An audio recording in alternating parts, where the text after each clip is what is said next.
December 13-12-2025 ರಾಷ್ಟ್ರೀಯ ಲೋಕ್ ಅದಾಲತ್ ಹಮ್ಮಿಕೊಳ್ಳಲಾಗಿದ್ದು, ಇದರ ಭಾಗವಾಗಿ ಮಂಡ್ಯ ಜಿಲ್ಲೆಯ ಪಾಂಡವಪುರದಲ್ಲಿಯೂ ಕೂಡ ರಾಷ್ಟ್ರೀಯ ಲೋಕ್ ಅದಾಲತ್ ಆಯೋಜಿಸಲಾಗಿದ್ದು, ಸದರಿ ಲೋಕ್ ಅದಾಲತ್ನಲ್ಲಿ ಸಾರ್ವಜನಿಕರು ನ್ಯಾಯಾಲಯದಲ್ಲಿ ಬಾಕಿ ಇರುವ ಪ್ರಕರಣಗಳನ್ನು ಮತ್ತು ವ್ಯಾಜ್ಯಪೂರ್ವ ಪ್ರಕರಣಗಳನ್ನು ಇತ್ಯರ್ಥಪಡಿಸಲು ಇಚ್ಛಿಸಿದಲ್ಲಿ ಮುಂಚಿತವಾಗಿ ಸಂಬಂಧಪಟ್ಟ ಜಿಲ್ಲಾ ಕಾನೂನು ಸೇವೆಗಳ ಪ್ರಾಧಿಕಾರ, ತಾಲೂಕು ಕಾನೂನು ಸೇವೆಗಳ ಸಮಿತಿಗಳಿಗೆ ಆನ್ಲೈನ್, ವಿಡಿಯೋ ಕಾನ್ಫರೆನ್ಸ್, ಮೇಲ್ ಮುಖಾಂತರ ಅಥವಾ ಖುದ್ದಾಗಿ ಭೇಟಿ ನೀಡಿ ಮಾಹಿತಿ ಪಡೆದುಕೊಳ್ಳಬೇಕು. ನ್ಯಾಯಾಲಯದಲ್ಲಿ ಬಾಕಿ ಇರುವ ಪ್ರಕರಣಗಳನ್ನು ಇತ್ಯರ್ಥಪಡಿಸಿಕೊಳ್ಳಲು ಸಂಬಂಧಪಟ್ಟ ಜಿಲ್ಲಾ ಕಾನೂನು ಸೇವೆಗಳ ಪ್ರಾಧಿಕಾರಿಗಳನ್ನು ಮತ್ತು ತಾಲೂಕು ಕಾನೂನು ಸೇವೆಗಳ ಸಮಿತಿಗಳನ್ನು ಖುದ್ದಾಗಿ online, video conference, email, WhatsApp, electronic mode ಮೂಲಕ ಸಂಪರ್ಕಿಸಿ ಪ್ರಕರಣಗಳನ್ನು ಇತ್ಯರ್ಥಪಡಿಸಿಕೊಳ್ಳಲು ಕೋರಿದೆ. ಪ್ರತಿದಿನ ಪಾಂಡವಪುರದ ಎಲ್ಲ ನ್ಯಾಯಾಲಯಗಳಲ್ಲಿ ಲೋಕ್ ಅದಾಲತ್ಗೆ ಸಂಬಂಧಿಸಿದಂತೆ ಪೂರ್ವಭಾವಿ ಬೈಠಕ್ ಪೀಠಗಳು ನಡೆಯುತ್ತಲಿವೆ.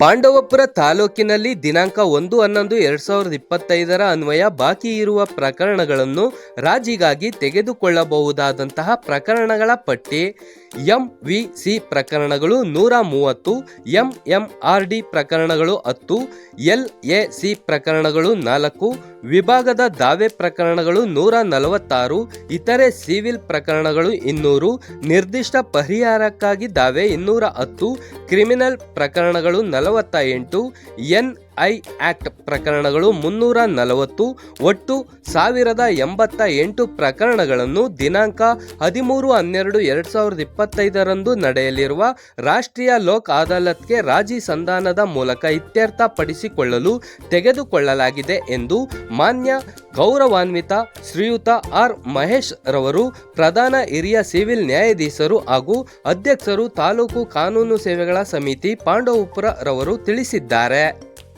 ಈ ಸಂದರ್ಭದಲ್ಲಿ JMFC 1ನೇ ಅಪಾರ ಹಿರಿಯ ಸಿವಿಲ್ ನ್ಯಾಯಾಧೀಶರಾದ ಬಾಬುರವರು ಮತ್ತು ಕಾನೂನು ಸೇವೆಗಳ ಸಮಿತಿ ತಾಲೂಕು ಕಾರ್ಯದರ್ಶಿಗಳು ಹಾಗೂ JMFC ಪ್ರಧಾನ ಸಿವಿಲ್ ನ್ಯಾಯಾಧೀಶರಾದ ಪಾರ್ವತಮ್ಮ ಬಿ ರವರು ಹಾಗೂ ವಕೀಲರ ಸಂಘದ ಅಧ್ಯಕ್ಷರು ಗಂಗರಾಜು, ಕಾರ್ಯದರ್ಶಿ ಮೋಹನ್ ಕುಮಾರ್ ರವರು ಉಪಸ್ಥಿತರಿದ್ದರು.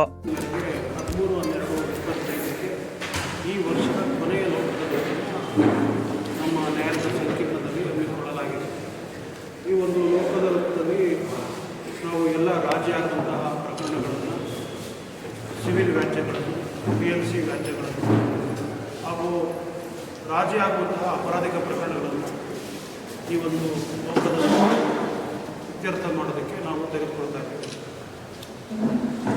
ಈಗ ನಾವು ರಾಜಿ ಮಾಡ್ತೀವಿ ಅಂತೇಳಿ ಒಟ್ಟು 5 ನ್ಯಾಯಾಲಯಗಳಿಂದ MVC ಪ್ರಕರಣಗಳು 130, MMRD ಪ್ರಕರಣಗಳು 10, LAC ಪ್ರಕರಣಗಳು 4, ವಿಭಾಗ ದಾವೆ ಪ್ರಕರಣಗಳು 146, ಇತರೆ ಸಿವಿಲ್ ಪ್ರಕರಣಗಳು 200 ಹಾಗೂ ನಿರ್ದಿಷ್ಟ ಪರಿಹಾರ ಕೋರಿ ದಾಖಲಿಸುವಂಥ ದಾವೆಗಳು 210, ಕ್ರಿಮಿನಲ್ ಪ್ರಕರಣಗಳು 48 ಹಾಗೂ ಚೆಕ್ ಬೌನ್ಸ್ ಪ್ರಕರಣಗಳು 340, ಒಟ್ಟು 1088 ಪ್ರಕರಣಗಳನ್ನು ನಾವು ಲೋಕದಲ್ಲಿ ಇತ್ಯರ್ಥ ಮಾಡ್ತೀವಿ ಅಂತೇಳಿ ಈಗ ಗುರುತಿಸಿದ್ದೀವಿ.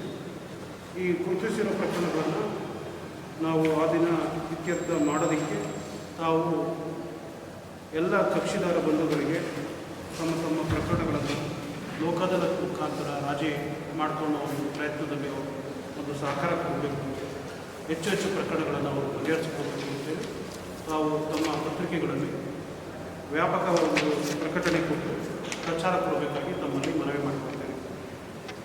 ಹಾಗೂ ನಮ್ಮ ಲೋಕ್ ಅದಾಲತ್ನಲ್ಲಿ ಈ ಟೆಲಿಫೋನ್ ಬಿಲ್ಗಳು ಬಾಕಿ ಇರುವಂಥ ಪ್ರಕರಣಗಳು, ಏನಾದರೂ ಹಣ ಪಾವತಿ ಮಾಡಬೇಕು ಅಂತಹ ಪ್ರಕರಣಗಳನ್ನು ಕೂಡ ನಾವು ರಾಜ್ಯಕ್ಕೆ ತೆಗೆದುಕೊಳ್ತಾ ಇದ್ದೀವಿ. ವಿದ್ಯುತ್ ಬಿಲ್ಗಳು ಮತ್ತು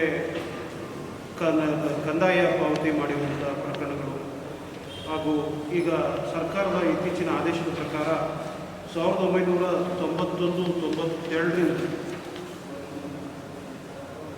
2020ನೇ ಸಾಲಿನವರೆಗೂ ದಾಖಲಾಗಿರುವಂತಹ ಪೊಲೀಸ್ ಇಲಾಖೆಯ ಈ ಚಲನ್ ಪ್ರಕರಣಗಳಲ್ಲಿ 50% ರಿಯಾಯಿತಿ ನೀಡಿ ಪ್ರಕರಣಗಳನ್ನು ಇತ್ಯರ್ಥಪಡಿಸಿಕೊಳ್ಳಲು ನಮ್ಮ ಸರ್ಕಾರ ಆದೇಶ ಹೊರಡಿಸಿದೆ.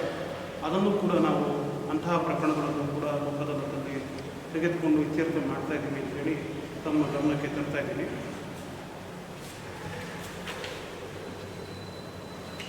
ನಾವು ತಮ್ಮಲ್ಲೂ ಕೇಳ್ಕೊಳ್ಳೋದಿಷ್ಟೇ, ಈಗ ಈ ವರ್ಷದ ಕೊನೆ ಲೋಕ ಅದಾಲತ್, ಈ ಹಿಂದೆ ನಡೆದಂಥ ಲೋಕ ಅದಾಲತ್ನಲ್ಲಿ ಕೂಡ ನಾವು ವ್ಯಾಪಕ ಪ್ರಚಾರ ಕೊಟ್ಟು ಸಾಕಷ್ಟು ಪ್ರಕರಣಗಳನ್ನು ನಾವು ಇತ್ಯರ್ಥ ಮಾಡೋದಕ್ಕೆ ಒಂದು ಸಹಕಾರ ಕೊಟ್ಟಿದ್ದೀವಿ. ಅದೇ ರೀತಿ ಈ ಒಂದು ಕೊನೆಯ ಲೋಕ ಅದಾಲತ್ ಕೂಡ ಯಶಸ್ವಿ ಆಗೋದಕ್ಕೆ ತಮ್ಮ ಸಹಕಾರ ಬೇಕಾಗಿದೆ. ನಾವು ಲಾಸ್ಟು ಲೋಕ ಅದಾಲತ್ 13/9/25 ಮಾಡಿದ್ದು.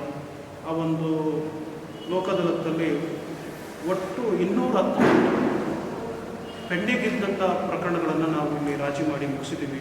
ಒಟ್ಟು 5 ನ್ಯಾಯಾಲಯಗಳಿಂದ ನಮ್ಮ ಎಲ್ಲ ನ್ಯಾಯಾಧೀಶರು ಸಹಕಾರದಿಂದ ಅವೆಲ್ಲ ಮುಗಿದಿದೆ. ಹಾಗಾಗಿ ಈ ಒಂದು ಲೋಕ ಅದಾಲತ್ತು ಕೂಡ ತಾವು ಯಶಸ್ವಿಗೊಳಿಸ್ಕೊಡ್ಬೇಕಾಗಿ ತಮ್ಮಲ್ಲಿ ಕೋರ್ಕೊಳ್ತೀನಿ. ತಮ್ಮ ಪತ್ರಿಕೆಗಳಲ್ಲಿ ಪ್ರತಿಯೊಬ್ಬ ನಾಗರಿಕನಿಗೂ ಈ ಒಂದು ಕಾರ್ಯಕ್ರಮ ನಮ್ಮ ನ್ಯಾಯಾಲಯದ ಸಂಕೀರ್ಣದಲ್ಲಿ ಇರೋದ್ರ ಬಗ್ಗೆ ಅವರಿಗೆ ಮಾಹಿತಿ ಹೋಗಬೇಕು. ಅವರ ಕಕ್ಷಿದಾರಗಳು ಅವರ ವಕೀಲರನ್ನು ಸಂಪರ್ಕಿಸಿ ಪ್ರಕರಣಗಳನ್ನು ಇತ್ಯರ್ಥ ಮಾಡಿಕೊಳ್ಳುವ